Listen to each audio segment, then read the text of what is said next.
Hello students, class 11th business studies chapter number 5 व्यवसाय की उभरती पद्धतियाँ, emerging modes of business. Next topic है हमारा लिमिटेशंस ऑफ ई कॉमर्स की सीमाएं।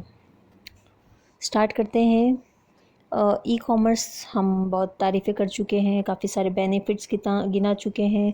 कंज्यूमर्स के लिए भी बहुत बेनिफिशियल है, इंडस्ट्रीज़ भी बहुत इसेंशियल है प्रोग्रेस के लिए। बट इसकी कुछ लिमिटेशंस भी हैं, कुछ ऐसे लॉसेस भी हैं जो कि उठाए जा सकते हैं इसकी वजह से। क्या क्या इसकी लिमिटेशंस हैं वो हम देख लेते हैं। सबसे फर्स्ट पॉइंट है इसका व्यक्तिगत निरीक्षण का अभाव, lack of personal touch. Online trading होने की वजह से इसमें जो पर्सन है वो अपने जिस भी चीज़ को परचेस कर रहे हैं वो कस्टमर्स उन्हें पर्सनली टच करके देख नहीं सकते हैं। ओके, आप देखिएगा जनरली लोगों की क्या आदत होती है, किसी शॉप पे अगर कोई चीज़ परचेस करने गए तो उस चीज़ ठोक बजा कर देखते हैं। मान लो कोई ड्रेस परचेस करने जा रहे हैं तो नेल्स से भी टच करके देखेंगे खींच के कि भाई कपड़ा ख़राब तो नहीं हो रहा है, और अच्छी तरीके से हर तरीके से हम उसको देखकर और फिर लेते हैं।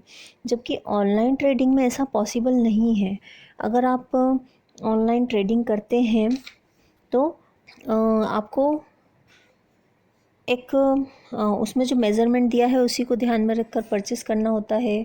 पर्सनली अगर आप देखते हो, शूज़ परचेस करने जा रहे हो तो पहन के देखोगे अच्छे से, फिटिंग सही है कि नहीं देखोगे।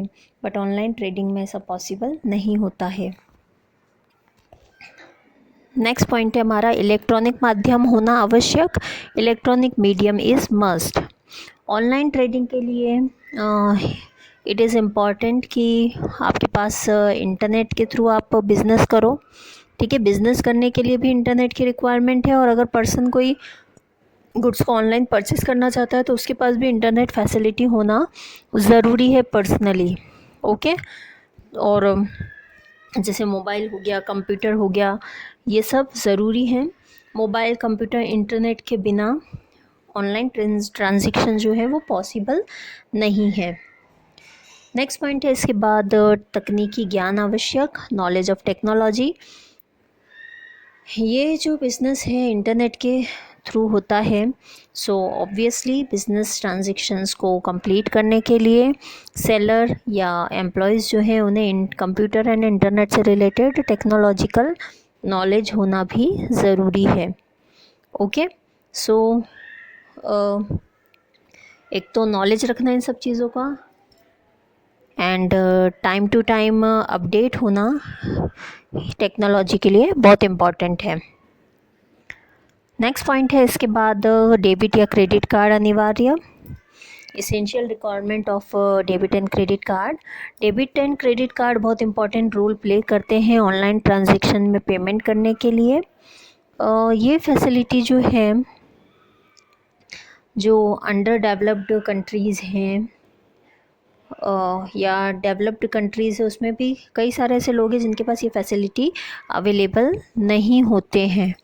ठीक है, सो ये बहुत इम्पॉर्टेंट चीज़ है। फिफ्थ है इसके बाद आदेश में समय लगना, incongruence between undertaking, giving and under fulfilment. E commerce में ऑर्डर प्लेस करने में एंड ऑर्डर कंप्लीट होने में, दोनों में ही टेक्निकल रीज़न से टाइम ज़्यादा लग सकता है।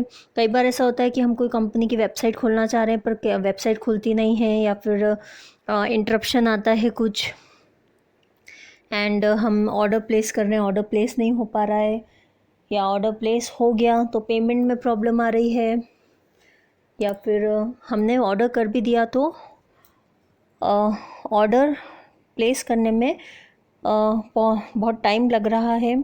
तो ये सब भी काफ़ी सारे ऐसे ड्रॉबैक्स हैं जो फेस करने पड़ते हैं ऑनलाइन ट्रेडिंग में, एंड जिसकी वजह से कई बार प्रॉब्लम फेस करनी पड़ती है।